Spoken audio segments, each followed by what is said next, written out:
The knife in the booth. If you've attended a recent Red Site studio session, or have participated in the shortlist, you've seen and heard me make numerous references regarding a knife. I, of course, do not mean a literal knife. Knives are dangerous things, especially dull ones. If your knives are dull, they should be sharpened. What I mean is a philosophical, conceptual knife, as well as a practical one, sure, but definitely not a literal one. There's my disclaimer. The conceptual knife. A knife is a useful tool. There is no doubt about that. Nobody looks at a knife and says it's useless, no matter what sort of knife it is. And let's face it, knives are kind of cool. You can cut ingredients to make food, slice into a big cake for your big portion, and you can even clean out the dirt from under your fingernails. The knife is a dynamic, multi-purposeful tool that is exciting to view, to hold, and to wield 100% of the time. Now that that's established, I'd like to make the following statement. Ready? Everyone is expected to be good. Only the minute of the minuscule few are blessed with the innate ability to act well, to instinctively get it when it comes to characterization, and to portray those characters in effortlessly believable ways that resonate with their authenticities. The rest of us who hold the vast majority must receive education and training in order to be good at anything, including acting. Whichever way one gets there, the universal fact of the industry makes it clear. You must be a good actor in order to be a competitive actor. For only the competitive actors will be moved into the shortlist for consideration of these roles presented in the audition. And it is this level of good that we strive to achieve from day one. To achieve competency, to achieve confidence, consistency, to be able to take any script that is befitting and breathe life into the character, to the moment, to the story. A point in one's professional journey where demo production is the natural next step in the process. That, in my opinion, is where good is. And everyone is expected to be good. But good is never enough. Why? Right? When you finally feel confident in your own authentic person, right? To put the craft you've been honing into practice and to consistently execute these things well at every opportunity, what do you mean I'm not good enough? It's because everyone is expected to be good.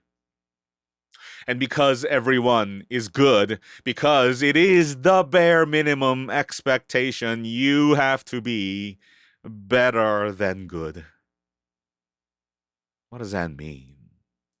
It means you need a knife.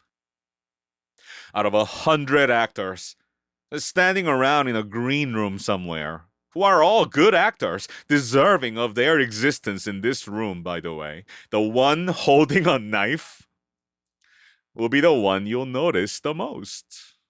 That actor may be standing alone, with some distance from others, I'm sure, but they're probably fine with it because they know they're holding a knife. There may be a handful of actors, maybe 5. With that said, please don't go into a callback with a knife in your hand. This is conceptual. Remember, please promise me, do not go into a callback with a knife in your hand. Conceptual. That one take, that your actor friend did in that one workshop. Remember that?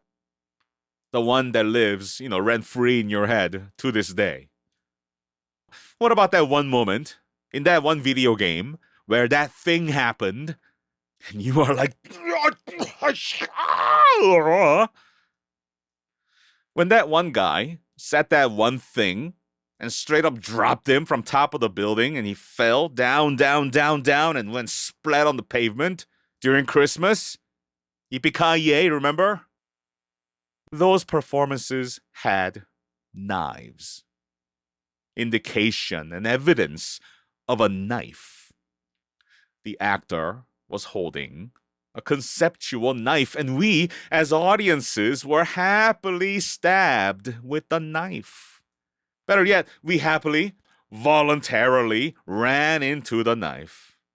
We ran into the knife 10 times, which naturally makes it cooler, more memorable, more noticeable, more bloody. That is what I mean when I say the knife, conceptual knife in the booth. The practical knife. So how do I do that? Well, that's what you're here for. How do I bring in more knife to my delivery, to my characterization? Let's talk about it. Level 1. Materialize it. Here's a script. If it's on the screen, read it out loud, cold, twice, because you're a voice actor. If you're in the audio version, I'm going to read it for you. What did I tell you? Florence is missing. I told you something was up. She wasn't home all day today. She canceled her facial appointment and her pedicure. She never showed up for her yoga class or her spiritual advisor. No one knows where she is. What did I tell you? Florence is missing. I told you something was up. She wasn't home all day today. She canceled her facial appointment and her pedicure. She never showed up for her yoga class or for her spiritual advisor. No one knows where she is. Bonus points if you know where that's from. Hopefully, after reading it twice and taking into consideration your training and education so far, you'll have come up with a handful of contexts that could fit this script. You'll have made some additional choices, right, about the relationship, the location, the conflict, and you'll go into the booth and put these stories down in your DAW as you do. Now that you've done that, I want you to choose your favorite take. The story that you enjoyed the most. The one that was the most fun, And do it again. But with a sharp 10-inch kitchen knife in your hand. Now I want you to grip it hard. Grip it with murderous intent if you want to. The story changes. Naturally so, because you have a knife in your hand. Now exist in the story and see where that takes you. Maybe like this. What did I tell you? Florence is missing. I told you something was up. She wasn't home all day today. She canceled her facial appointment and her pedicure. She never showed up for her yoga class or her spiritual advisor. No one knows where she is. And if you like that, let's change the status. This person that you're talking to, with whom you have a specific, authentic relationship, put the knife, the exact same knife that you are just holding, in their hand. And then I want you to put your hands up in the air, unless you're driving, of course, and try your best to not die. And maybe your hands are tied behind you, duct taped behind you, and you're on the floor. Don't die. Okay? What did I tell you? Florence is missing. I told you something was up. She wasn't home all day today. She canceled her facial appointment and her pedicure. She never showed up for her yoga class or her spiritual advisor. No one knows where she is.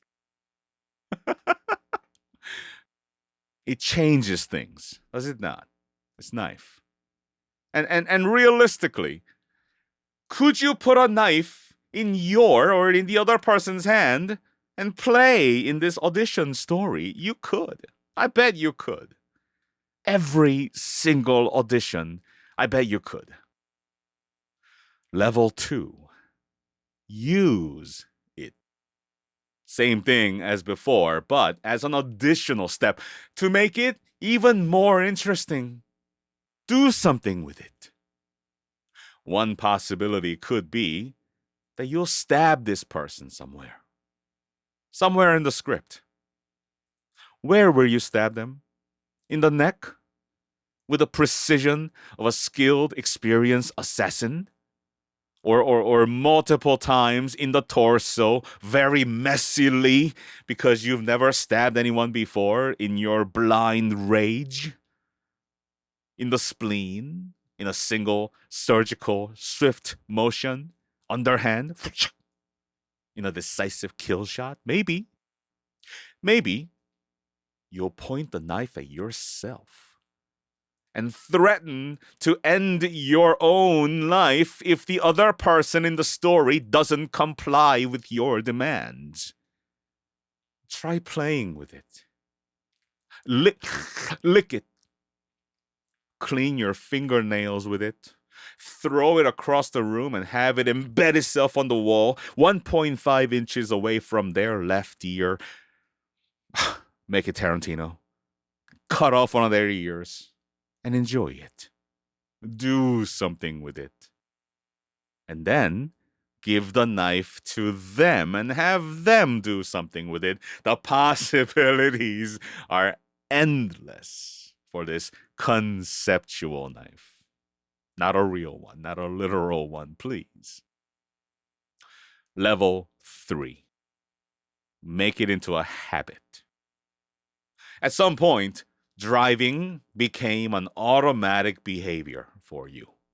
Shifting through the gears top to bottom, downshifting, brushing your teeth, putting on your socks and shoes, tying your shoelaces the way that you do. These things are automatic, habitual, effortless things that you do.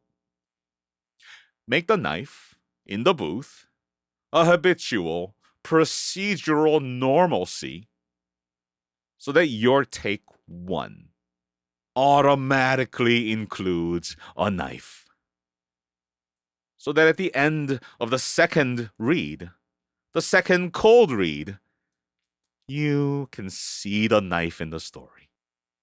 And then go into that workshop with that casting director and show them your knife and how sharp it is, how bloody you can make it.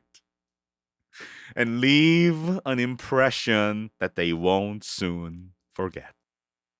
If you have any questions, feel free to tag me, DM me, email me. Happy stabbing.